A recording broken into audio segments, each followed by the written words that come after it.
तो दोस्तों स्वागत है आपका हमारे YouTube चैनल में विनय गुरुजी क्लासेस पर। आज हम बात करेंगे क्लास 12th के पॉलिटिकल साइंस के बारे में।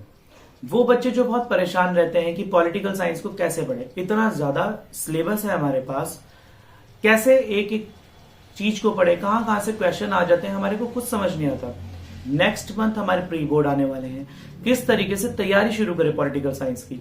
क्या हमारे को सिर्फ बुक पढ़ना ही सफिशियंट है या फिर इसके अलावा हमारे को YouTube देखें या किसी यूट्यूबर की वीडियो देखें, क्लासेस YouTube पे लगाएं, कोचिंग पे जाएं, नोट्स बनाएं, क्या ऐसा करें जिससे हमारे पॉलिटिकल साइंस के अंदर अच्छे नंबर आ जाएं। तो बच्चों इसी के बारे में बात करने वाले हैं, क्लास 12 के बारे में। आपको सबसे बड़ी बात, पैनिक नहीं होना, बिल्कुल भी ये नहीं सोचना है कि हमें पॉलिटिकल साइंस में कुछ भी नहीं आता है। अगर जिन बच्चों ने अब तक कुछ नहीं पढ़ा उनके लिए भी मैं बताता हूं, और जिन्होंने पढ़ा उनको रिवीजन कैसे करनी है, प्री बोर्ड की तैयारी कैसे करनी है दिसंबर 2023 के, तो उसके लिए भी हम बात करेंगे। तो शुरू करते हैं हमारी बात। तो बच्चों पॉलिटिकल साइंस में जो हमारी फर्स्ट बुक है, यहाँ पर फर्स्ट बुक हमारी कंटेम्प्रेरी वर्ल्ड पॉलिटिक्स थी, ये हमारी मिड टर्म के अंदर पूरी आ चुकी है। मैं आशा करता हूं बच्चों ने मेरी वीडियो देखी है, अगर मैं नहीं देखी है तो मैं भी वीडियोस अपलोड करूंगा कुछ दिन में पॉलिटिकल साइंस की, बोर्ड से एग्जाम से पहले 12th क्लास के लिए। तो आप वो वीडियो जरूर देखिएगा, उसमें मैंने बड़े वास्ट लेवल पे बच्चों को एक एक चीज पॉलिटिकल साइंस की बताई है। अगर आपको पॉलिटिकल साइंस के 12th क्लास के नोट्स चाहिए तो आप मेरा डिस्क्रिप्शन के अंदर मेरा व्हाट्सअप नंबर है, उस पर आप मेरे को मैसेज करके बता सकते हैं, मेरे या फिर टेलीग्राम चैनल को ज्वाइन कर सकते हैं विनय गुरुजी क्लासेस को, और उस पर भी मैं आपको notes free of cost available कराऊंगा। ये नोट्स हिंदी और इंग्लिश मीडियम वाले दोनों बच्चों के लिए अलग अलग तरीके से अवेलेबल होंगे। और इसके बाद अगर आपने पॉलिटिकल साइंस की, जैसे कि फर्स्ट बुक मैं आपको यहाँ पर बता देता हूँ, फर्स्ट बुक हमारी आ चुकी थी मिड टर्म के एग्जाम में, end of bipolarity, contemporary centres of power, south east Asia, international organisation, security, contemporary world, environmental resources, globalisation, ये सब हम चैप्टर्स पढ़ चुके थे। इसके चैप्टर्स हमारे पास तो ये इंग्लिश मीडियम में थे, हिंदी मीडियम वालों के ये चैप्टर्स थे अपने, मैं आपको बता देता हूँ एक मिनट में। यहाँ पर मीडियम वालों के लिए थे दो दुवे का अंत, सत्ता का समकालीन केंद्र, समकालीन दक्षिण एशिया, अंतरराष्ट्रीय संगठन, समकालीन विश्व युद्ध, पर्यावरण और वैश्वीकरण। वैश्वीकरण अभी मिड टर्म के एग्जाम में आपने देखा होगा कि एक ही या दो क्वेश्चन आए थे वैश्वीकरण के ऊपर से। तो मैं आशा करता हूं कि आपने ये वाली बुक तो पूरी कंप्लीट कर ही ली होगी। अब जो हमारे पास क्वेश्चन अराइज होता है कि अब पॉलिटिकल साइंस को हम कैसे पढ़ें, तो बच्चे उसी के ऊपर बात कर लेते हैं। पॉलिटिकल साइंस को हमने कैसे पढ़ना है बेटे, पहली बात तो पॉलिटिकल साइंस के अंदर बिल्कुल भी पैनिक नहीं होता है। कई बच्चे कहते हैं कि हमारे को बिल्कुल समझ नहीं आ रहा पॉलिटिकल साइंस कैसे पढ़े। सबसे पहले आपने क्या करना है, सेकंड वाली बुक जो हमने मिड टर्म में नहीं पढ़ी, जिसके फर्स्ट मेरे ख्याल से 3 चैप्टर आए थे, first second third mid term के अंदर। अब हमारे पास 2 चैप्टर आए थे, sorry, challenges of nation building, era of one party dominance. अब हमारे पास चैप्टर आ जाए politics, planned economy, India's external relation, challenges, restoration. अब ये पूरी बुक हमने पढ़नी है।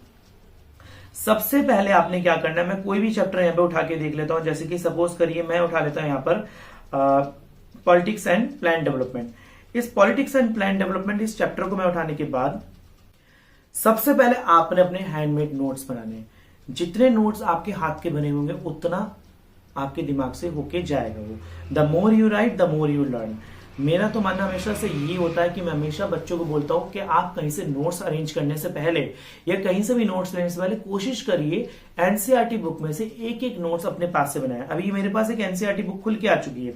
इस एनसीईआरटी बुक के अंदर अगर सपोज करिए मैं यहां पर आपको बोलूं, जैसे कि आइडियाज ऑफ डेवलपमेंट है, ये आइडियाज ऑफ डेवलपमेंट के अंदर जितना भी एनसीईआरटी बुक के अंदर लिखा हुआ है ये आपने 1 बाय 1 एक लाइन टू लाइन आपने पढ़ना है एनसीईआरटी बुक के अंदर कि कहां कहां से क्या क्या चीज आपको इंपॉर्टेंट लग रही है। अगर आप किसी भी यूट्यूबर का वीडियो देखते हैं जो जो टॉपिक्स के ऊपर वो बात करता है, उस टॉपिक को अपनी एनसीईआरटी बुक के अंदर मार्क कर लीजिए, हाईलाइट कर लीजिए, चिट लगा लीजिए, कुछ भी कर लीजिए कि आपको वो टॉपिक याद रहे। उस टॉपिक को करने के बाद आपने क्या करना है, जितने भी एनसीईआरटी के क्वेश्चंस निकाल सकते हैं, एनसीईआरटी के अलावा जितने भी क्वेश्चंस बनते हैं नेट पे अवेलेबल होते हैं, मैं बच्चों के लिए, बल्कि अगर आपको प्रैक्टिस पेपर चाहिए तो आप मेरे को व्हाट्सअप डाल सकते हैं, मैं आपको प्रैक्टिस पेपर भी अवेलेबल कराऊंगा अपने टेलीग्राम चैनल और व्हाट्सअप के ऊपर। मैं वो प्रैक्टिस पेपर आपको दूंगा जिनको आपको करके अपने अंदर कॉन्फिडेंट फील होगा। ये वो प्रैक्टिस पेपर के वो क्वेश्चंस होते हैं जो हमारे एनसीईआरटी की बुक में से ही होते हैं, पर जब एग्जाम के अंदर आते हैं तो बच्चे घबरा जाते हैं कि ये क्वेश्चंस कहां से आए हैं, वो होते हैं एनसीईआरटी में से ही है। अब जैसे कि मैं आपको यहाँ पर India's political and plan development की हम यहाँ पर बात कर रहे थे। प्लान डेवलपमेंट के अंदर पहली बात तो अपने एनसीईआरटी की एक एक लाइन टू लाइन ये जितने छोटे छोटे बॉक्सेस हैं, ये छोटे छोटे बॉक्सेस को जरूर पढ़ना। इन छोटे छोटे बॉक्सेस के अंदर से बहुत ज्यादा क्वेश्चंस आते हैं। इन छोटे छोटे बॉक्सेस के अलावा आपने जितने भी कार्टून्स हैं, दूसरा काम आपने करना कार्टून्स का, कार्टून्स को पढ़ना जरूर है बेटे। कार्टून को डिस्क्राइब कैसे करते हैं, सपोज करिए प्लानिंग कमीशन ऑफ इंडिया का कार्टून है मेरे सामने। अब प्लानिंग कमीशन ऑफ इंडिया का जो ये कार्टून है, how lucky they are they have to planning for others. Planning commission के अंदर इसमें इंदिरा गांधी प्लानिंग कमीशन के साथ बैठी हुई है और हमारे को ये प्लानिंग कमीशन का कार्टून पूरा देख के एक्सप्लेन करना होता है कि ये कार्टून के अंदर क्या कह रहा है। पहली बात, पॉलिटिकल साइंस के बच्चों ने क्या करना है, एनसीईआरटी बुक जरूर पढ़नी है। एनसीईआरटी का रेफरेंस अगर आप लोगे तो आपको कोई और बुक पढ़ने की जरूरत नहीं है, सबसे पहले एनसीईआरटी बुक पढ़नी है। मैं हमेशा अपने बच्चों को कहता हूं कि सबसे पहले एनसीईआरटी पढ़ने के बाद आप किसी अदर रेफरेंस बुक के पास जाए, जब आपको पूरा कॉन्फिडेंस आ जाए। दूसरी बात, मेरे जितने प्रैक्टिस पेपर होते हैं, आप कहीं से भी प्रैक्टिस पेपर डाउनलोड कर सकते हैं। इंटरनेट पे बहुत सारे, गूगल के ऊपर बहुत सारे प्रैक्टिस पेपर अवेलेबल हैं, उनको डाउनलोड करिए, उनके 1 बाय 1 क्वेश्चन सॉल्व करिए। क्वेश्चन सॉल्व करने के बाद आप कार्टून्स पे आ जाइए, कार्टून्स को अच्छी तरह मगअप कर लीजिए कि कार्टून्स कह क्या रहे हैं। हमें एक एक कार्टून, एनसीईआरटी बुक का एक एक कार्टून, चाहे वो फर्स्ट वाली बुक हो चाहे सेकंड वाली बुक, आपके यहाँ छपा होना चाहिए। अगर कार्टून आया आपको पता होना चाहिए कैसे होता है। जैसे कि अभी सिन्हाली और तमिल्स का कार्टून का एक एग्जांपल मैं आपको दे देता हूं। सिन्हाली तमिल्स का कार्टून बहुत ज्यादा आता है, बच्चों से पूछा जाता है, बच्चे कंफ्यूज हो जाते हैं कि बाघ किसका था और लायन किसका था।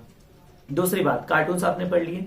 एनसीईआरटी बुक पढ़ने से एक आपको क्या फायदा होगा, जो पैराग्राफ आपका एनसीईआरटी से आता है वो आपके माइंड में बिल्कुल छप जाएगा, प्रिंट हो जाएगा कि अगर वो पैराग्राफ आ गया, उससे रिलेटेड क्वेश्चंस आए हुए हैं तो आपको कहीं भी नहीं जाते मार्क्स। बेटे इस हिसाब से अगर आप पढ़ लोगे, इसे 80% के मार्क्स आपके कंप्लीट है। अब हम बात करते हैं 90s के मार्क्स कहां से आते हैं। 90s और 90 से अबव, 90s और 90 से अबव मार्क्स के लिए हमारे को सबसे पहले एनसीईआरटी बुक का रेफरेंस खत्म कर लेना है। पूरी एनसीईआरटी बुक पढ़ लिए, एक एक बॉक्स हमने कंप्लीट कर लिया है, एक एक कार्टून हमारे दिमाग में छप गया है। अब क्या करें, अब इसके बाद आपने क्या करना है, अपनी जो भी रेफरेंस बुक है उसको उठाना है, उसमें से क्वेश्चन देखना, उसमें से डेफिनेशन लिखने। Always try to write the definition in your own language. मैं हमेशा बच्चों को बोलता हूं ऐसा लिखो, साफ लिखो, सटीक लिखो, टू द पॉइंट लिखो। बकवास हमने बिल्कुल भी नहीं लिख के आनी है पेपर के अंदर। जो क्वेश्चन पूछ रहा है टू द पॉइंट आंसर लिखा हमने, दैट्स इट। इसके अलावा हमने फालतू की बातें नहीं लिखनी है। साफ सटीक, साफ साफ राइटिंग लिखेंगे, ब्लैक पेन से हेडिंग डालेंगे, ब्लू पेन से डिस्क्राइब करेंगे, तो बिल्कुल साफ साफ आपके नंबर, अच्छे मार्क्स मिलने वाले हैं एनसीईआरटी में। टीचर को देखते ही पता लग जाता है बच्चा घर से पढ़ के आया है। आपके अच्छे मार्क्स को पहले ही आपने जीत लिया, वो कहते हैं ना रन जीत लिया, तो इसमें पहले ही आपने ये सब अपना प्रिपरेशन दिखाकर टीचर को आपने मार्क्स गेन कर लिए। पॉलिटिकल साइंस की आपने, मैं बार बार एक बात बोल रहा हूं, एनसीईआरटी पढ़ो, एनसीईआरटी पढ़ो।